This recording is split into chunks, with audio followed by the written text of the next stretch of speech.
నిన్నటి రోజున దుబ్బాక నియోజకవర్గం హబ్సిపూర్ గ్రామంలోని జ్యోతిరావు పూలే హాస్టల్లో 7వ తరగతి విద్యార్థి ఉరివేసుకున్న విషయం తెలిసిందే. నిన్నటి నుండి విద్యార్థి బాగోగు చూసుకుంటూ విద్యార్థిని నీలోఫర్ ఆసుపత్రిలో ప్రాథమిక చికిత్స అందిస్తున్నారు. ఈరోజు హాస్టల్ను పరిశీలించగా ప్రభుత్వం పూర్తిగా విద్యార్థులను హాస్టళ్లను గాలికి వదిలేసిన ఈ కాంగ్రెస్ ప్రభుత్వం విద్యార్థుల పట్ల, పిల్లల చదువు, ఆహారం పట్ల చాలా నిర్లక్ష్యం వహిస్తుందని ఎమ్మెల్యే గారు మండిపడ్డారు. ఇప్పటికైనా ప్రభుత్వం పిల్లలను పట్టించుకొని వారి పోషక ఆహారం పట్ల ఎలాంటి నిర్లక్ష్యం వహించదు. ఇక్కడ చదువుకునే పిల్లలు చాలా నిరుపేద కుటుంబాలు కాబట్టి వాళ్ళ పిల్లలకు ఎలాంటి ఇబ్బంది కలగకుండా ఏర్పాటు చేయాలని ప్రభుత్వం డిమాండ్ చేస్తూ, ఈ విషయంపై రేపు ఖచ్చితంగా అసెంబ్లీలో మాట్లాడుతానని, పిల్లలకు ఎలాంటి ఇబ్బంది కలగకుండా చూడాలని హాస్టల్ ప్రిన్సిపల్ మరియు జిల్లా విద్యాధికారితో ఫోన్లో మాట్లాడి, పిల్లలకు ఎలాంటి అవసరం వచ్చినా దుబ్బాక ఎమ్మెల్యే క్యాంప్ ఆఫీసులో వచ్చి మీ ఫిర్యాదుని ఇవ్వాల్సిందిగా ఆ పిల్లలకు గౌరవ ఎమ్మెల్యే దుబ్బాక ఎమ్మెల్యే శ్రీ కొత్త ప్రభాకర్ రెడ్డి గారు వారికి సూచించారు. ఈ కార్యక్రమంలో తెలంగాణ రాష్ట్ర ఎస్సీ ఎస్టీ కమిషన్ చైర్మన్ బక్కి వెంకటయ్య, బీఆర్ఎస్ పార్టీ మాజీ జడ్పీటీసీ కడపల రవీందర్ రెడ్డి, రొట్టె రాజమౌళి పంతులు, కొత్త కిషన్ రెడ్డి, గుండెలు ఎల్లారెడ్డి, రాష్ట్ర నాయకులు, మాజీ ప్రజాప్రతినిధులు, కార్యకర్తలు పాల్గొన్నారు. జరిగిన సంఘటన మరి మనందరికీ తెలుసు. మరి దౌలతాబాద్ మండలం సంబంధించిన కుబలి గ్రామం అబ్బాయి, ఎస్టీల అబ్బాయి మరి హాస్టల్ ఉంటుండే. ఇది జ్యోతిరావు పూలే సంబంధించిన బీసీల హాస్టల్. మరి ఆ అబ్బాయి మరి ఇక్కడ ఉండటానికి ఇష్టపడలేక, మరి నాకు చిన్న చిన్న రూమ్లు ఉన్నాయి, మరి బాత్రూమ్లల్లో వాసన వస్తున్నది, మరి ఫ్యాన్లు సరిగ్గా లేవు, రాత్రి నిద్ర పడతలేదు, మరి మనస్తాపానికి గురై మరి నిజంగా చాలా బాధాకరం. ఆ ఏజ్లో అసలు ఆ చిన్న ఏజ్లో ఒక ఉరేసుకొని చచ్చిపోతాడా అనేది కూడా మరి ఆ పిల్లగానికి ఎట్లా తట్టిందో కూడా తెలియదు. ఆ చిన్న వయసులో మరి తాడు తీసుకుపోయి బట్టలు ఎండేసే దారం తీసుకుపోయి మెడకు బిగించుకొని ఆ బాత్రూము పైన వేంపు ఉరేసుకున్నాడు. మరి అదృష్టం కొద్దీ మరి అదే టైంలో వేరే పిల్లలు పోయి మరి చూసి ఆ అబ్బాయిని కేకలేస్తే పక్క నుంచి పిల్లలు బయట వచ్చి మరి ఆ పిల్లగాన్ని కాపాడడం జరిగింది. మరి నిజంగా కూడా చాలా దురదృష్టకరం. ఈ హాస్టల్ మరి లోపలికి పోయి చూస్తే నరకం అనిపిస్తున్నది. అసలు ఏ జన్మలో ఏ పాపం చేసిందో ఆ పిల్లల తల్లిదండ్రులు మన పిల్లలు మరి వాళ్ళకి శాపంగా మారిన ఈరోజు మరి బీసీ హాస్టల్ కానీ, ఎస్సీ హాస్టల్ కానీ, మైనార్టీ హాస్టల్ కానీ దాదాపు మా నియోజకవర్గంలో 21 హాస్టళ్ళు ఉన్నాయి. 21 హాస్టల్లో కూడా మరి ఇదే దుర్భరమైన జీవనం.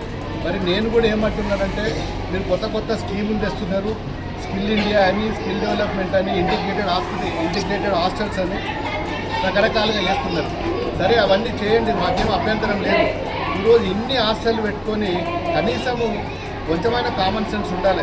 ఏ హాస్టల్లో ఏం జరుగుతున్నది, పిల్లల స్థితిగతులు ఏమున్నాయి, మరి వాళ్ళ జీవనోపాధి ఏ విధంగా ఉన్నది, నిజంగా వాళ్ళ హాస్టల్లో పేరెంట్స్ మీద ఒక ప్రభుత్వం మీద నమ్మకం కొద్దీ పిల్లలు చదువుకొని బాగుపడతారు. మరి మేము పేదవాళ్ళం కదా, మరి వాళ్ళు కొంచెమైనా ప్రభుత్వం గతంలో మేము ఎవ్రీ నెలకు ఒకసారి 2 నెలలకు ఒకసారి కలెక్టర్ ఆఫీస్లో ఎస్సీ ఎస్టీకి సంబంధించింది కానీ, బీసీలకు సంబంధించింది కానీ, మైనార్టీలకు సంబంధించింది కానీ మరి ఇడ్డు పెట్టి ఏ హాస్టల్లో ఏం చేయాలని చెప్పి ఇవన్నిటి మీద కూడా మరి రెగ్యులర్గా మానిటరింగ్ చేసేది కలెక్టర్ కానీ, అడిషనల్ కలెక్టర్ గారు కానీ. మరి ఈరోజు మొత్తం ఎక్కడ కూడా కన్వర్గైపోయింది.